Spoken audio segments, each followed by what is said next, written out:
Okay, today on the Jigsaw podcast, my guest is Christy Baker. Christy is a fitness instructor, group instructor, and a health coach.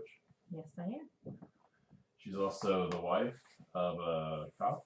She's the mother of two teenagers, and she's the health and wellness coordinator at Mersix Corporation.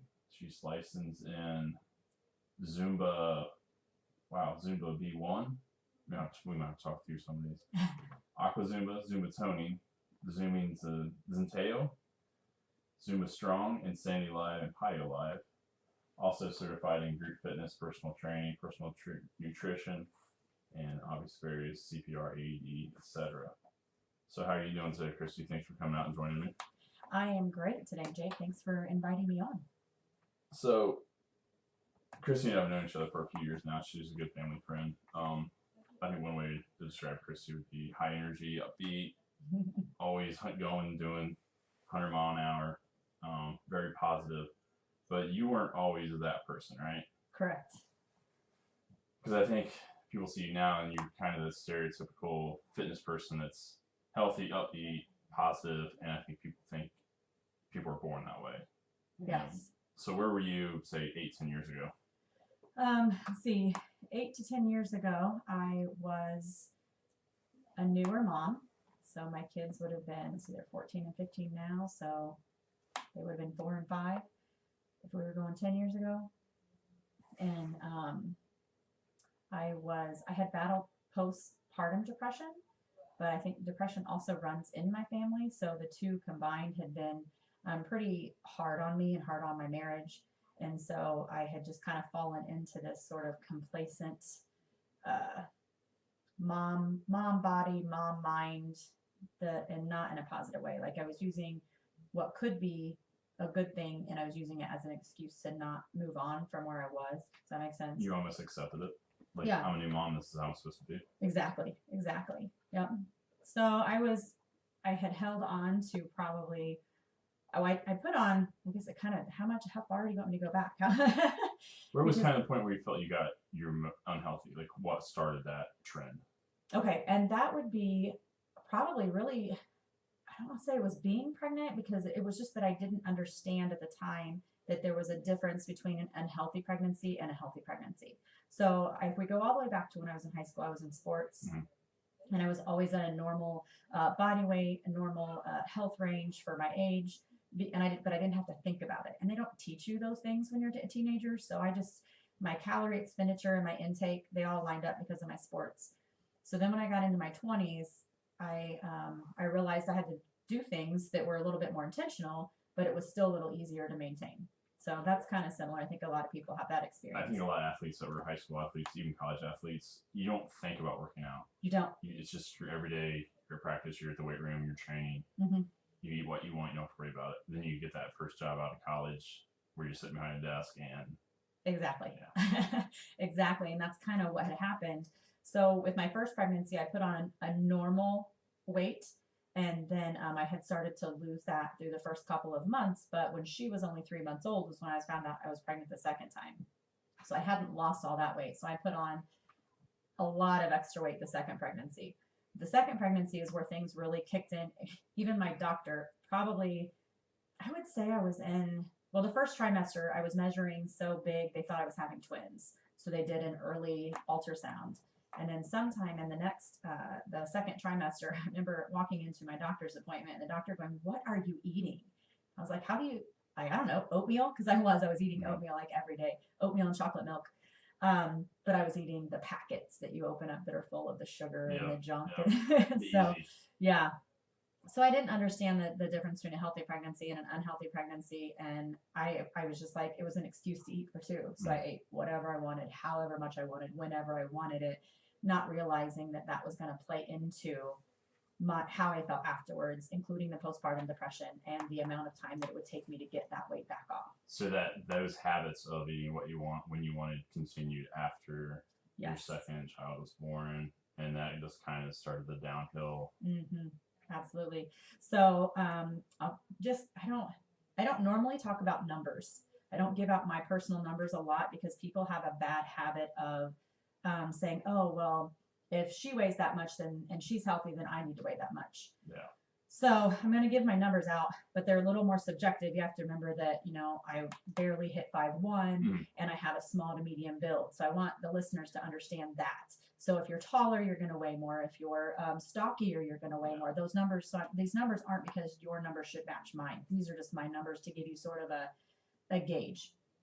So my normal healthy weight prior to getting married and having kids was around 130. And that's about what I was when I got married. And when I got pregnant, I was between that 130, 135. So I was over 200 pounds, about 205, I think, when I delivered Evan. And people always, oh, but you were pregnant. Yeah, that's still a lot more weight than you should put on pregnant. So but even after, he was probably, 6 or 7 years old, and I was still at the 190 mark. So I had never really lost anything. So when you're 5'1", and a small to medium build, almost 200 pounds, it's hard on your knees, it's hard on your back, it's hard on everything. So, yeah, so I was just very lethargic. It was hard because it was hard to do things. It was hard to move. My only exercise I knew was, running and swimming. I didn't have a pool, so I would try to go on runs, and that just, it wasn't working. So then I would not do anything. So you continue this down. What kind of was rock bottom? When you kind of looked at yourself and was like, I need to make a change? I think I had the idea probably 2 or 3 years before actually doing anything. And I think it's important for people to know that things, yes, we have to make the decision. I mean, you hear that all the time. You just got to make a decision and then take action.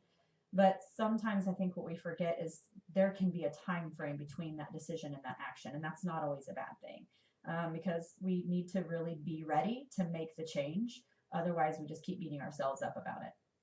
So it had been about 2 or 3 years. I knew that I wasn't feeling well and those kinds of things. But then I was working at a particular place. There was not a lot of employees, but they happened to all be females, and we were all about the same age. And it just kind of started clicking with me. Every morning I'd go into work and I'd be like, hey, how's everybody doing today? And it was the same answer. Oh, I'm so tired today, or I feel old and tired, or, it was just, and we were all about 30. This was right before I turned 30, or maybe right about 30. And I remember thinking, man, why do I feel so old and tired? And why does everybody in my immediate circle feel old and tired? We're only 30. If I only lived to be 60, that's 30 more years to feel like this. That can't be, the plan. That can't be what God wants for us, for me, or for anybody really, to feel this bad for the next 30 years. So, and I had this also happened to correlate with a doctor's appointment that I had. And my cholesterol was high. My weight obviously was high. I had some other numbers that were off, and they wanted to start putting me on medication. And I was like, oh, if I go on medication now, I could never be off of it. So again, not only am I looking at not feeling well for 30 more years, I'm looking at medication for 30 more years. So I think that was kind of really my sort of rock bottom, if you will. I was battling depression, like I said. In fact, I think I may have even still been on antidepressants at the time. So I took antidepressants for a while after having the kids. And then I'm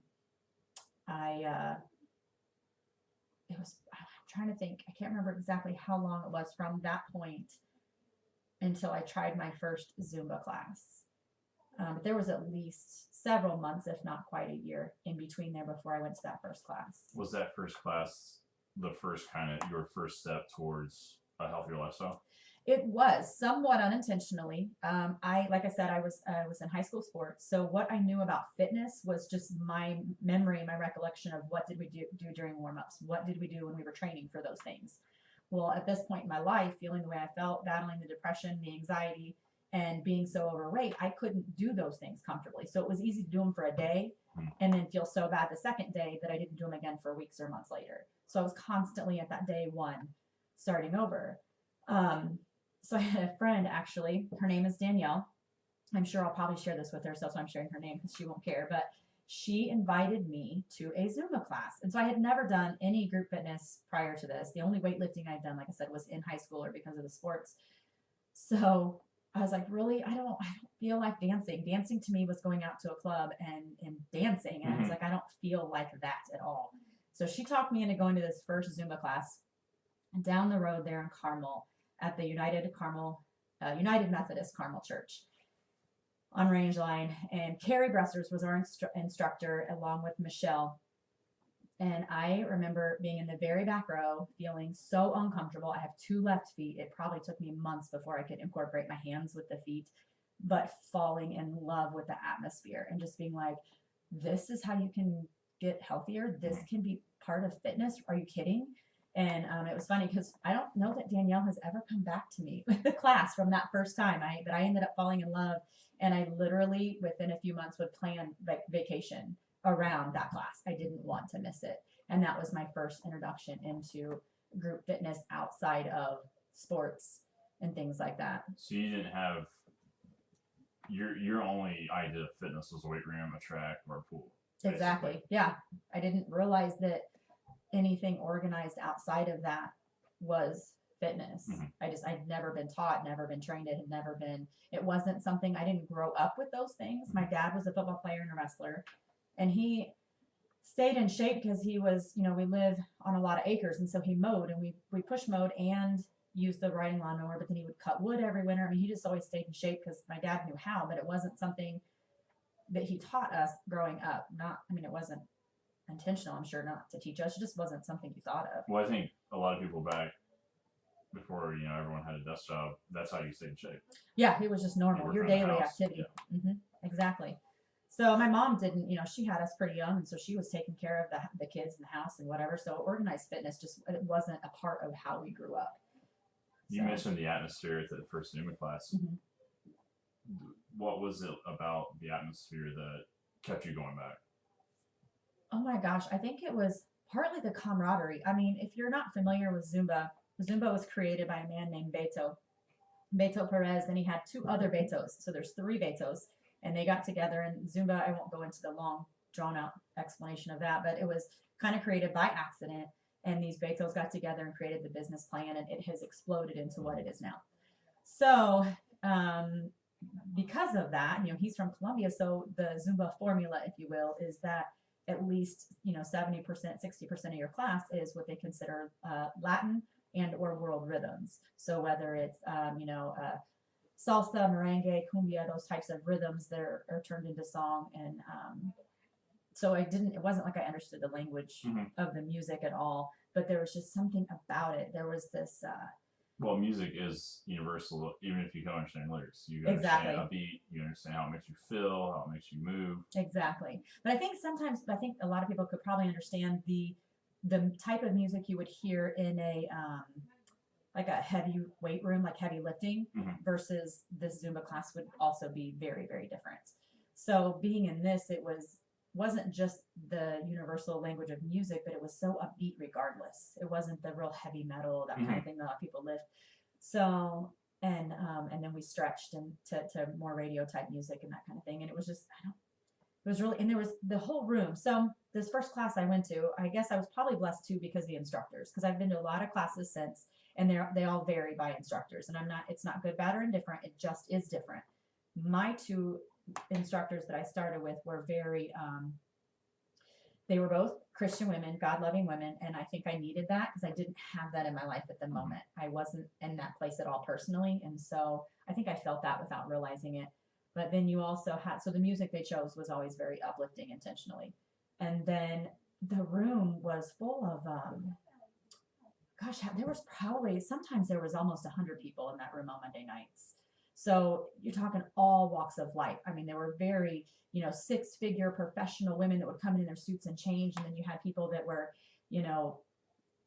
just not that. I guess I don't want to make it sound like one's better than the other, but just all different walks of life. People who were very overweight, or you could tell didn't feel comfortable in their own skin, similar to me. And then people who were, they were just staying fit with this. They had already hit their goals, reached their goals. Maybe they never got that far. I don't know. I didn't know them all that well, but so it was very inviting, and it was very fun. I couldn't wait to come back. You felt like it was a very welcoming atmosphere. Yes, absolutely.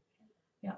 So you go to this first Zumba class, obviously you got hooked. What other avenues of fitness did you take early in your change towards a healthier lifestyle? Well, and that kind of goes back to what I was saying earlier, where so I had realized I needed to make a change probably at least a year or 2 before going to that first Zumba class. Then I went to the Zumba class, and I thought, okay, I'm also going to start changing how I eat. And, but I didn't know anything about nutrition at the time. So I literally thought that eating at home meant that it was healthier, period. As long as it didn't come from a fast food drive-through, I was eating healthier. So, and if you're thinking that way, that's okay, but just know that's not actually how it is. So we would make, I would make fried chicken, or I would have cracked macaroni and cheese, and these things that are, they're not necessarily, when you look at nutritional value, weren't serving my body really any better than, McDonald's. Yeah. But it was a step in the right direction. And I think that's what's important. As long as you can find those small steps in the right direction and then keep taking them. So I kept taking those small steps, and I learned along the way. And so then we started adding more vegetables, and then I started adding more fruit, even though it was canned fruit at the time, which isn't horrible, but it's not as good as fresh fruit. Things like that I just kept learning along the way. And really, other than I was excited the first time I ran after that, because I had tried so many times in the middle of that when I was still over, and just my knees hurt so bad I couldn't do it. And I remember running, the Zumba class was close enough, or I thought anyway, that I could run to the Zumba class, do Zumba, and then run home. So I ran to the Zumba class, made it through the class, but then had to call my husband to pick me up. But eventually I got to where I could run there, do class, and run back. But those were really the only things I did for probably the first year and a half. And I lost about 20 to 25 pounds just doing those things, cutting out soda. This is before the big, sugar, cutting out sugar kind of, I guess we've always known we probably shouldn't eat as much as we do, but now it's almost like a trend to cut sugar. It was before all that. But I knew that cutting back on soda, and that was the one thing about working at or eating at home, even though I was not necessarily making the healthier, more nutritious foods at the time, not going through a drive-through meant less soda, because that's where I got my soda from. We didn't really keep it in the house. So I naturally just added more water and those kinds of things. And I think that's a good point. You talk about the kind of trend, especially, this is early January. I've seen people with the keto diet. Keto, yes. That's kind of the new one. It seems like these diets, you had the Atkins, you had the low carb, no carb, all of them, they come and go so much. What, as a fitness trainer and a health coach, what should people focus on diet rather than saying, and I know those diets aren't terrible, right? But it seems like they're trendy. Yeah, many of them can be. And a lot of times it's kind of like with the keto, that's not necessarily a new diet. It just took on a new name. So you also mentioned the Atkins, and those, they're really forms of that. South Beach, all of those from the early 2000s. So it's not particularly a new thing. When you look at the whole of how we've been eating for decades and centuries, it's new. But I think really one of the most important things for people who are wanting to make a nutritional change is to think about your body, your activity, and it's just a lot more personal than people make it.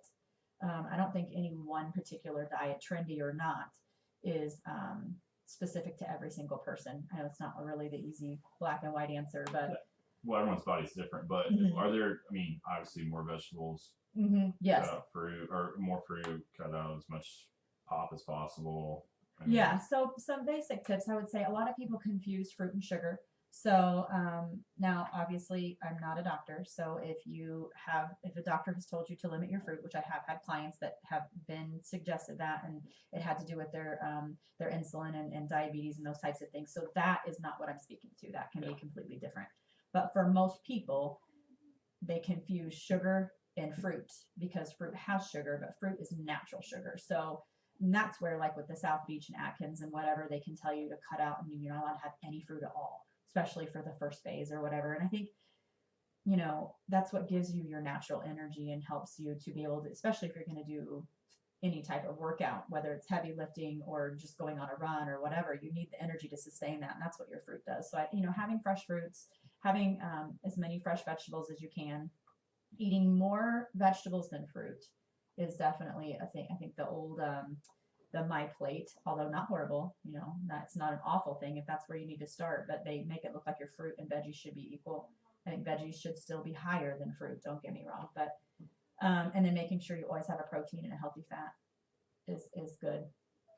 Another trend, something that I think people always try to do, that you have to drink a gallon of water a day, you have to drink this amount.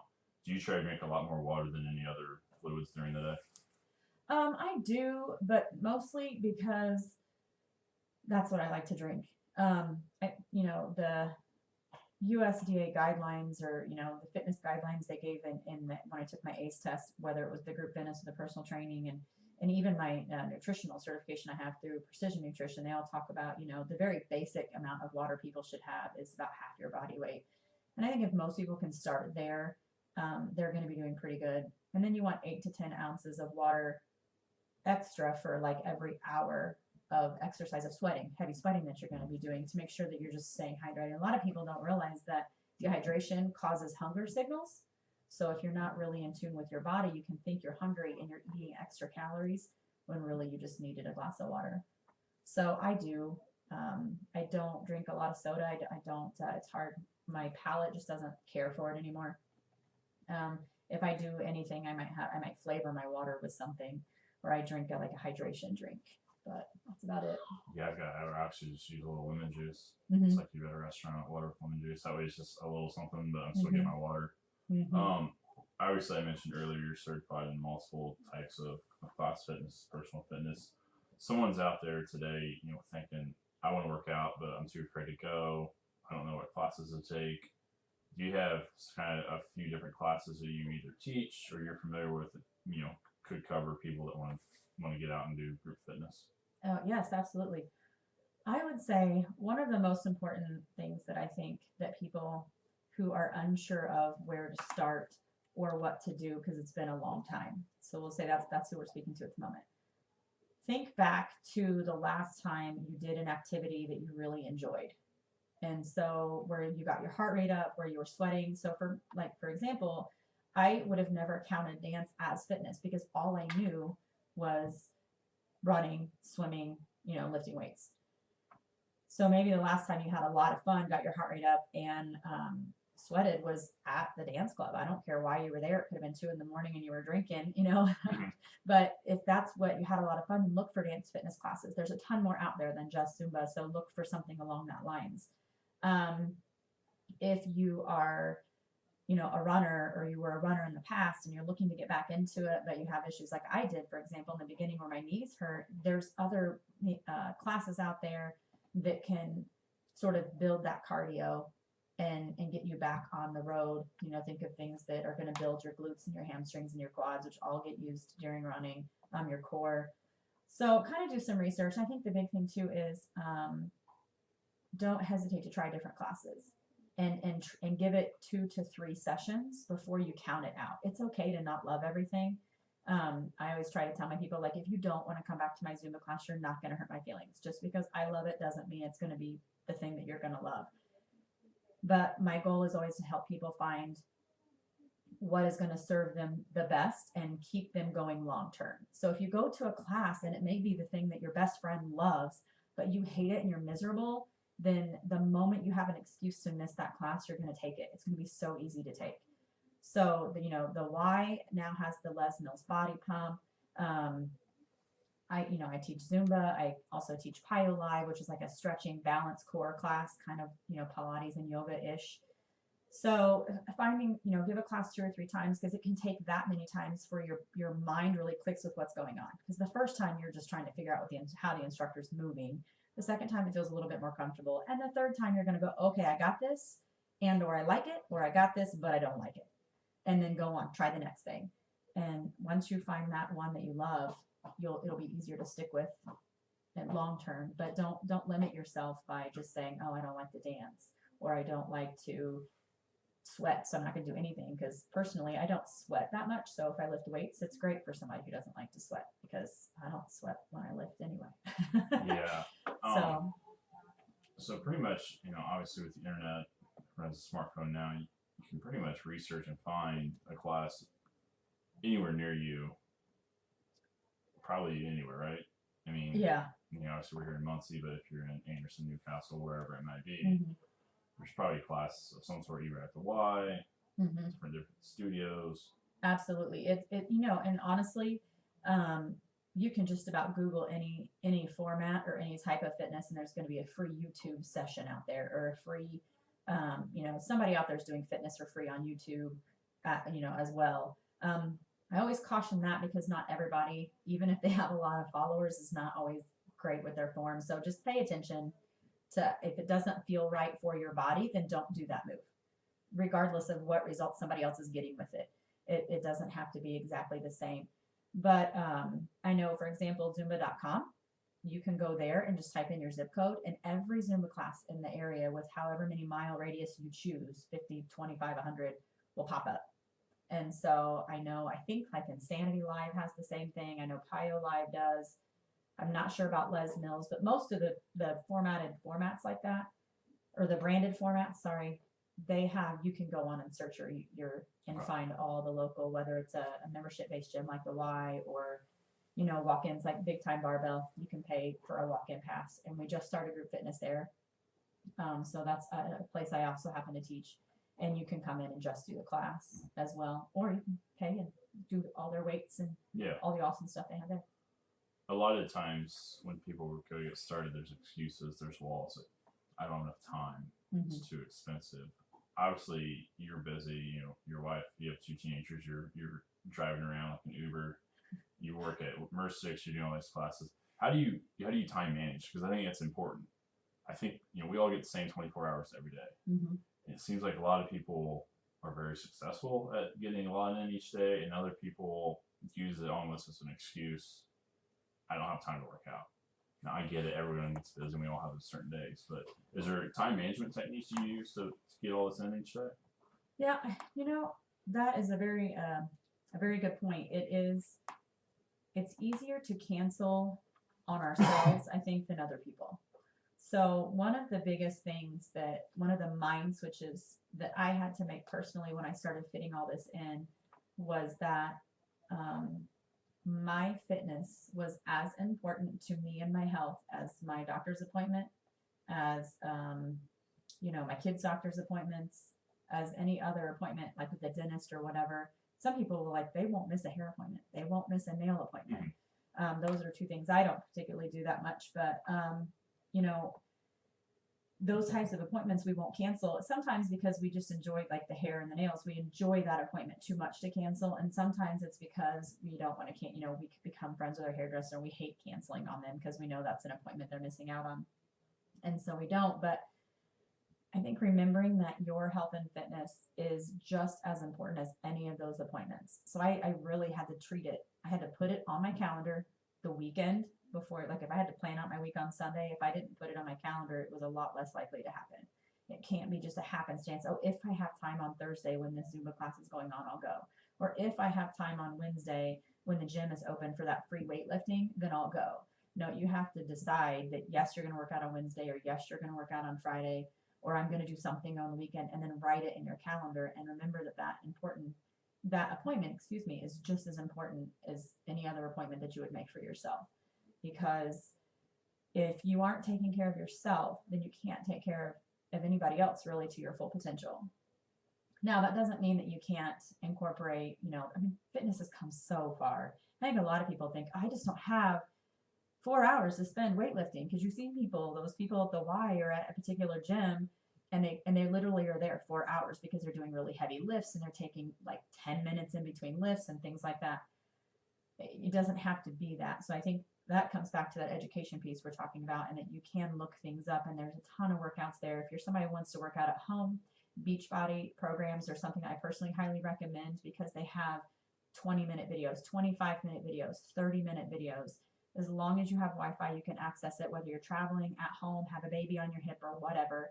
I also recommend it because it happened to be one of the things that carried me on the second part of my journey, which I kind of forgot to address earlier when we were talking about that. I started and I had lost that first 20 to 25 pounds doing those things I'd said in the beginning. And then when I really started researching nutrition and changing how I ate, I followed the nutrition guide that came with the Insanity program. If you're familiar with Shaun T and the infomercials from like 10 years ago, I lost the second 30 pounds doing Insanity. So I've lost almost 70 pounds total. So that was a DVD set that you were able to do at your house on your own time. Correct. My husband and I did it together. Yes. And if we didn't have it at that time, we personally could not, we didn't see the value. I won't say that we couldn't. I mean, it's all about where you want to spend your money, and it's okay. There's no right or wrong, but sometimes we think we don't have the money for things, but it's really because we'd rather spend it somewhere else. And that's okay. And I think that's where we were. I don't know if it wasn't really that we couldn't afford the why. That wasn't where we had value at the time. We were still really new on our journey. And so it just seemed really expensive and we'd rather spend money somewhere else. So at that time in my life, financially and mentally, if I was going to do anything, doing it in my living room was how it was going to happen.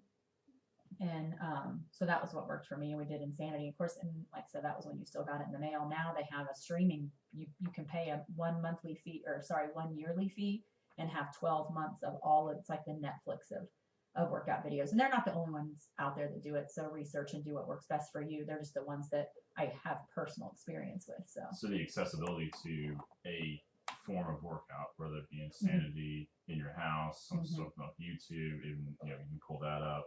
You jump jack. So really, time shouldn't be an excuse. Even if you get 10 minutes in, 15 minutes each day. And I actually just literally coached somebody with this advice today. Something is better than nothing. So if 5 minutes, 10 minutes, 15 minutes, whether you're doing that short of a time because it's all the time you have, or maybe physically it's all you can give right now. Maybe that's your body can only handle that right now. Something is better than nothing. And finding those small steps that can help you toward that goal, and then repeating those steps over and over again, and then growing those steps as you grow, that's what's going to get you to any goal you want. It doesn't matter if it's at home or if it's at a gym or, it's CrossFit or if it's, yoga, whatever is going to get you moving. And I think that's why I love the Beachbody on demand, because there's a whole entire 3-week yoga retreat on there. And there's, like I said, there's 25-minute workouts. There's cardio-based workouts. There's strength-based workouts with weights. I mean, there really is, there's something for everybody on it. So you're not limited. So it takes out that excuse, well, I can't do an hour of Insanity. Well, great. You don't have to. Try this 20 minutes of, 21-day fix or whatever. It seems like so many people struggle with the initial starting. Saying, I'm going to do this. I'm going to stick to it. It's easy to go to one class. How did you, in the get-go, in the beginning of your journey, I would say, stick with it? Well, I would say, personally, it was because I don't want to say I was lucky enough, because that makes it sound like I have something that somebody else doesn't have or can't have. And that's not it at all. It was Zumba. Zumba spoke to me in such a way that I didn't want to miss it. So I think that if you haven't found that particular fitness format, regardless of what it is, then just open your mind and your heart to try different things, because in the long term, it should be something that you want to go back to. You want to keep moving because it makes you feel good mentally, physically, spiritually. I mean, I think Zumba for me personally was the eye opener for me, that it didn't have to be something that made me miserable. I loved running when I was younger. I couldn't do it. It wasn't that I didn't love it anymore. It physically hurt. It was not good for my body. And then I'm excited now that I am back to running. And I think that sometimes we forget that it's okay to find, I don't know, like if you're on a path, sometimes you can take a little side view or a side path, and then it'll circle back around to your main path, and that's okay. We think we have to get started on this one very straight path, and then we have to stick on it. And then if we go any direction off to the side, then somehow we have failed, or we've messed up, or we're not doing what we're supposed to be doing. And I think opening your mind to there are other parts, other paths that you can, as long as they tie back into your main goal. So because you were open to go try a Zumba class, you're like, I'm going to go try this. I'm awkward. I have 2 left feet, whatever. You found something you love to do. Right. So you're basically saying is, hey, just try something. If it don't work, give it a few tries, try something else. For me, that was yoga. Right. Exactly. I started yoga about 2 years ago. And I'll be honest with you, I had this is some kind of hippie. I remember we talked about it. And I thought, I don't know, but I was kind of getting sore from working out, and I need to stretch. And I was like, I want to give it a try. And 1, I couldn't believe how hard it was. And 2, how much I enjoyed it and how much better it made me feel after doing a yoga session. Now I'm like your Zumba. I gotta get my yoga in at least twice a week. Yeah. You do whatever but you can. If I had stayed closed-minded and not tried it, I would be missing out on that. Yeah. And I've been talking a lot about Zumba because it's where I kind of got my start. So I don't want people to think that Zumba is like the end all be all. Obviously, you know, even just with my licensures and my certifications, I have expanded way beyond that. So Pio is a second love of mine, and it's completely, partly because it's completely different than Zumba. And I came across that Pio was actually created like 2 decades ago, I think. Even I don't remember when it was created, but it was a lady that I follow. Her name is Charlene Johnson. She created Pio herself, and then when she partnered with Beachbody bought Pio. Don't quote me on all these exact things. I'm not sure exactly how it all worked, but I do know that Beachbody has it now. Pio used to be like a group fitness format that you would find at a gym, but she's from California, so it was over that direction, and nobody here in Indiana had heard of it 5 years ago even.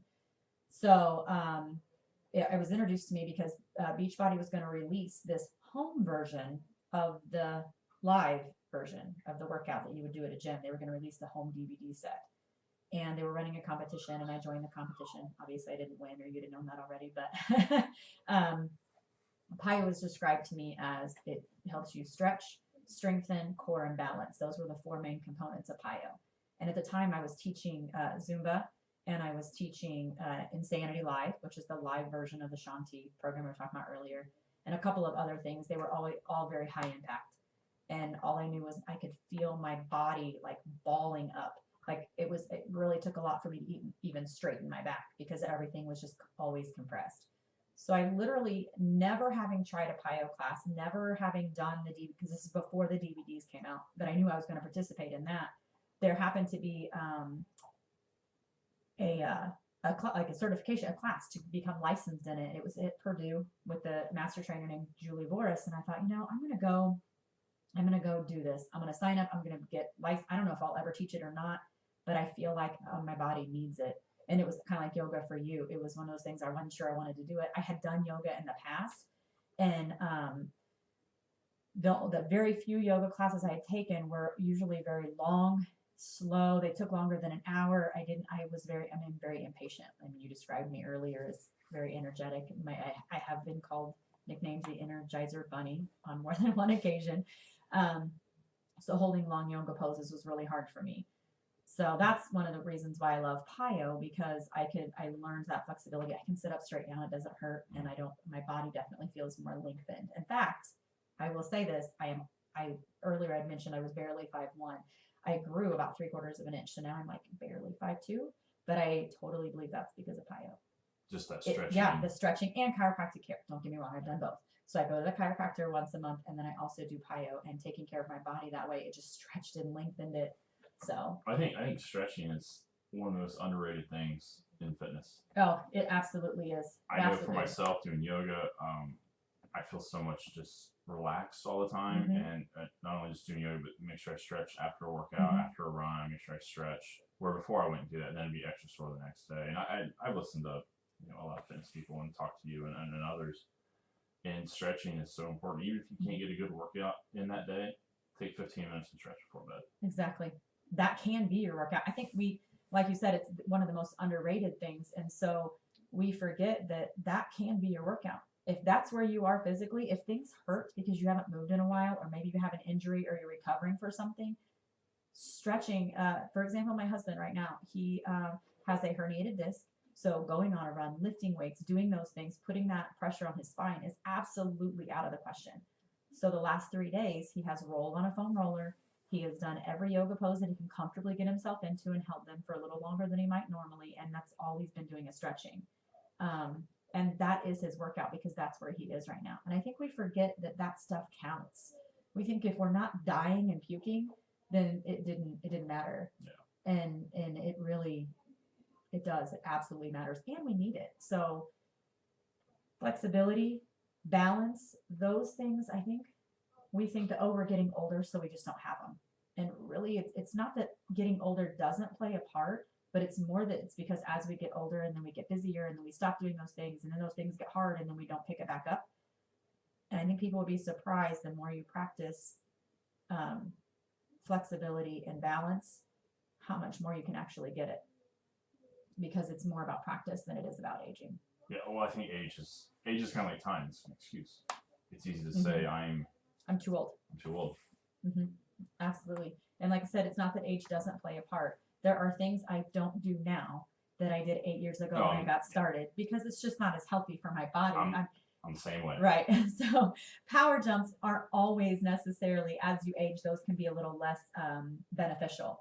But that doesn't mean that fitness in general, or like I said, I mean, you see it like in nursing homes and stuff all the time. Once an elderly person will fall and break a bone, especially a large bone in like their hip or their femur, that kind of thing, they tend to go downhill quickly.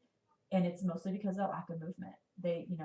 Everybody gets suddenly so afraid of falling, and they mentally get afraid of falling. You'll notice they start shuffling their feet and those kinds of things. But there have been so many studies that have shown when a fitness person has gone into that same age group, that same age population, and worked with them on simple things like holding on, so they still can use the chair, hold onto the chair and pick one leg up and just practice balance. And then they start walking better and they're picking their feet up a little more, and the falls will diminish. So yeah, aging isn't near as much of an issue with fitness, in my opinion, than what we make it. Yeah. Did I say that correctly? Yeah. Yes. Yeah. It's so many people, and I've been guilty of it. I'm sure you have too. You have that excuse. You have that mental block. Mm-hmm. I'm too old. I can't do that. I don't want to do that. That doesn't sound like fun. I'm not open to that. And you got to get that out of your head. Mm-hmm. If you want to try something, I was in a rut last year with my fitness, and I was like, I need to try something else. So I started swimming. Mm-hmm. I'm not a good swimmer at all. But it's something, it's low impact. It's good cardio. It's good, I've had shoulder issues, so it helps that. Mm-hmm. And it's out of my comfort zone. Right. And I think it's something a lot of people are afraid to do, is Get out out of their of comfort zone. Exactly. And I think you have to challenge yourself. Mm-hmm. Do something you're uncomfortable with, Mm-hmm. because you'll learn from it. Yep. Yeah, I do. I agree with you. I think that that probably did two things for you, because physically it was good for you, even though you don't feel like you're a good swimmer. You're probably better than you think you are, but even if you're not, it's still something that it's physical activity, and you don't completely hate it. So it's something that you'll be less likely to make excuse to get out of, because you really do kind of enjoy it, right? But putting yourself out of your comfort zone, that helps you grow, I think, mentally and spiritually. So one of the things, like if you look on my website, one of the phrases, and it's not original, I'm pretty sure actually where I heard it was from Shanti, because he's one of my huge mentors, is endurance in fitness is endurance in life. And so when you push yourself out of your comfort zone for swimming, then later when something else pushes you outside your comfort zone, even if it's unconscious, you have this sort of frame of reference that you know how to push yourself. You know how to push yourself outside of that. So I think sometimes we just need to remind ourselves that fitness it's not just about losing weight. It's not just about regulating sugar numbers, and it's not just about feeling good in a bikini, but it's about feeling good in life. So if you can push yourself in that workout, if you can challenge yourself to try something new, if you can get outside of that comfort zone, then you create a frame of reference. And then later, when it has to do with work or a project or a new relationship or fixing an old relationship or whatever that's pushing you outside your comfort zone, you have this frame of reference to fall back on, consciously or unconsciously, that you can do it and how to do it and how to push through. And when the breathing gets hard, how do you figure out how to control it and still keep that motion going? So I think those things relate. I like the challenge of it. I like trying to go. Same thing with yoga. Mm-hmm. The first time I did yoga, I couldn't hold poses and I couldn't stretch as far as I wanted to. But I like the challenge of every day getting a little bit better. Mm-hmm. And I think some people make their goals so high. Make the small goals. Just accomplish a little bit here, and then let those build and build and build, and then you'll get to that long-term goal you were shooting for. Absolutely. I think, and I'm totally guilty of this, which is why I have called myself, when I've talked to people about my health and fitness, or they've asked about where I started, in the past, I've called myself the queen of yo-yo dieting. I have gone up and down in increments of 30, 40, and 50 pounds multiple times since being out of high school. And I think one of the biggest things is learning just how to find what maintains for you. And it can be different for each person. Yeah, like I said, it's just so much of it is just getting out and doing it. Yeah, I remember trying it. Yeah, so I kind of lost my train of thought there, but I do remember now what I was going to say. I am guilty of, and I think so many of us are guilty of, the all or nothing mentality. That's where I was going. Yeah.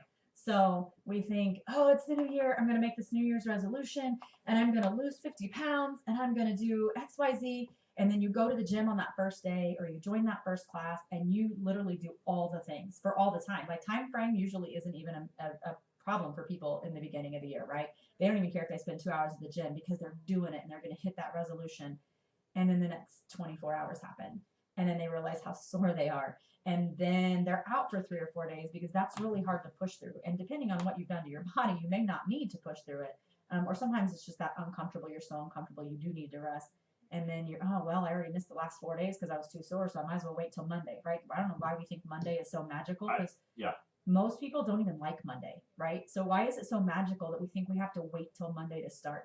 If you really wanted to start on Thursday. Right, exactly. You want to get up and go run Saturday morning. Yeah. Why wait till, and I've done it. I've done it too. Yeah, I am so guilty of it. So I am not shaming anyone who thinks they have to wait till Monday. And January 1's even worse. Yeah, it is. And you go to a gym or Hawaii or wherever, it's packed. Yeah. And by February, it's back to normal. And there really is the only magic, I guess, in it is it's well for January 1, not Monday, but for January 1, I think it's the magic potentially I could see that people find in it is that there's so many people wanting to do it. So you have this sort of unspoken community, so to speak. And we need community as people. And I think that's another key thing that I haven't even thought to touch on is finding community. And I think that was one of the things that I found in Zumba. It was a community. It was people that were all like-minded. We all had different goals. Some people wanted to run faster. Some people just wanted to lose weight. Some people just had fun dancing. There was all different goals, but there was a community of people that felt the same. And I think that's one of the big things that can help you in fitness. But I'm kind of off track again there, but find, like I mentioned earlier about those small steps, it doesn't have to be all or nothing. There's nothing magical about Monday. So if you're listening to this podcast and it's a Tuesday or a Wednesday, or like you said, Thursday morning, and you want to do something different, do it today. It's not all or nothing. You still have tomorrow. You still have the next day. You even still have the following Monday. But if you go all or nothing today, then you may not be able to walk on Monday. So find those small steps that really help you feel successful so that you can build on that success. Because success, it's, I think, a much smaller thing than people, I don't know if small is the right term. So I'm thinking just fitness here, which I guess it could go out into anything as well outside of fitness, because we just talked about how fitness and life intertwine. But I think they're mirror images of each other. You had a little bit of success at fitness, you run a little faster, or at work you get a better proposal, whatever it might be. They're mirror images of each other. Yeah. So I think we have this idea that, because so you mentioned in the very beginning when you were introducing me that a lot of people who only know me now, they know me as Christy B Fitness, right? They didn't know me as Christy the teacher, Christy the mom, Christy the girl who was 70 pounds overweight, Christy that was on antidepressants, Christy that was, unhappy with herself or didn't like looking in the mirror. They didn't know me then. So they haven't seen this journey, and they see me now and they go, oh, she must have this genetic, I don't know, this genetic whatever that's so easy for her, or she never had to struggle. So it's not, she doesn't know my struggle. When I do know a lot of different struggles. And even if I haven't had the exact same one, there are things that I have gone through in my life that I could probably relate more than you realize. But I think people listening to this podcast will relate to what you're saying because you have been there. Right. You have been the person who's depressed, who was overweight, who was unhealthy, ate fast food all the time. Sometimes 3 meals a day was drive-through. Yeah. Not even kidding. You've been Christy B Fitness for what, 6-7 years? Yeah.